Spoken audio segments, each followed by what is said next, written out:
Well, Professor Swaran Singh, if you could talk about the FTA first. There is, of course, a lot of divided opinion on what kind of trade India and the UK currently have. Some say that it's not living up to its potential, that UK perhaps has even higher levels of trade with smaller countries like Ireland. But then the FTA would then be in a much needed space if it comes in by October, wouldn't it? Thank you, and I agree with you, Gautam.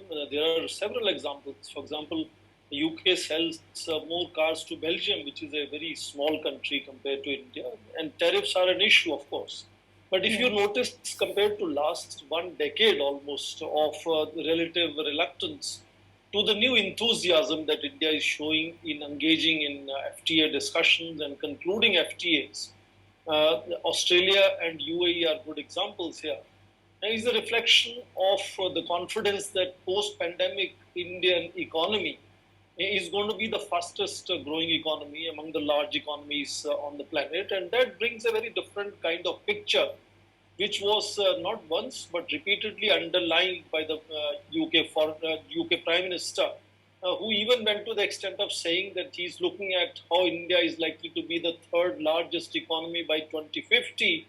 And that is the frame which I think both India have the new enthusiasm and UK Prime Minister has an eye on 2050 kind of futuristic transition that India is going to make in terms of emerging as an economic powerhouse, which perhaps gives a little hope that even with all the limitations, we understand FTA negotiations with EU are continuing since 2005. We are negotiating separately with UK because of Brexit now. But look at the pace of negotiations. It just began in January. Yes. They had a second round in February. Now 25th is the third round. And they have given an indication of FTA by Diwali, as was said, so November. So let's say even if some kind of a skeleton agreement comes about in Diwali and maybe Christmas is the final deadline in that sense. And earlier also, talk about early harvest kind of arrangements where 65% of commodities, 40% of services could be addressed. Okay. But I would like to underline that there are, of course, issues, and I understand that out of 26 chapters, only 4 chapters Yes. of the draft FTA has been so far sort of resolved in terms of building that mutual engagement and understanding. But once you get the direction from the very apex from both sides, and they said it loud and clear, that they've instructed their negotiators now to push it and sort of make it sure it is concluded within this year. So once FTA happens, I think that will give a kind of a upswing to the trade, which has been kind of lying dormant for a pretty long time. You would remember UK was the third largest trading partner of India when we began 21st century. It's now 17th largest. In these 17 years, Indian trade has expanded. So once you are able to deal with this tariff and non-tariff barriers, which is a direction now from the very top of the leadership on both sides, I think it looks fairly practical to say, the trade could be doubled at least to 28, 29 billion pounds by 2030 or 35. There are 2 different dates being talked of. But an upswing in the relationship is very likely to take place. Of course, both have their own wish list. Both have their own kind of concerns. India would like to see more visas for skilled workers of India. That is one of the issues which India has been pushing. I'm told only about 40% of visas were cleared last year. So India would have its own issues, market access to medicine and so on. But you notice in the discussion already kind of high-tech next generation collaborations are already being sort of put in place. Right. So there is a kind of indication that things are going to be, picking up certain momentum in coming times. Certainly. But let's hope. Now, Professor Singh, the thing is that India also is seeking a lot of clean tech, and the PM has said that the UK should join India as far as the national hydrogen mission is concerned. UK is, it's got a lot of expertise at offshore wind energy as well, and India needs help there as well, perhaps more than, going beyond Dhanushkodi as well.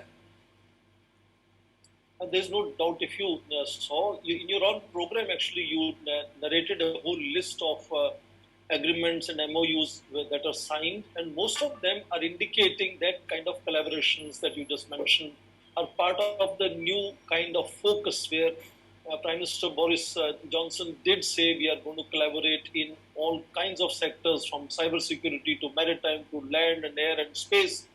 So I think this kind of jointmanship is clearly visible here, and there is absolutely no confusion on either side that this is going to be just simply transfer of products from UK to India. It's going to be largely focusing on working together to research and development in these advanced technologies, next generation technologies, in various sectors of clean technology, of smart technology, of advanced technologies. And in that sense, there is a greater realization in UK now that it is going to be much more like an equal partnership. In which case, UK, of course, sees India as a huge market, but India increasingly now talks of starting from the blueprint and not just thinking of license production kind of old system that India had. And the whole talk about UK now stepping in simply because there is an intention to wean India away from Russia, etc., is also completely misplaced, because India has been clearly diversifying its technology partnerships on its own. And Russia's, even in defense cooperation, the kind of relationship has come down from 70% to 49% now in terms of a limited defense sector. So India has focused on diversification, and I think to some extent, the way India's relationship has completely transformed with the United States, UK being possibly the most allied ally of United States takes a cue from there as well. And in that sense, you see the defense cooperation agreement now puts India on the same level as UK treats European Union nations and United States. So in that sense, collaborations in joint development and research in various technologies, including defense sector, is going to be something which UK is going to feel much more open about in sort of working together with India than it has been in last few years. Certainly. And about Professor Singh, there was apprehension before Boris Johnson came here that the West preoccupation right now is Ukraine, and the focus on the Indo-Pacific and addressing these autocracies that Boris Johnson mentioned might not be there. But then it seems that that particular debate has completely been settled at the conclusion of the visit. I think when he used a very loaded expression of khas dost, yes, it was an attempt to underline that that we are now going to be really seriously engaging each other. And he did also say in his speeches that he was trying to be as frank and open as possible while talking to Indian Prime Minister. So in that sense, that is a commitment that yes, we have difficulties, but we will try to work together and find solutions. As far as the most sort of talked of issue of Ukraine is concerned, I just mentioned UK treats itself as most allied ally of the United States.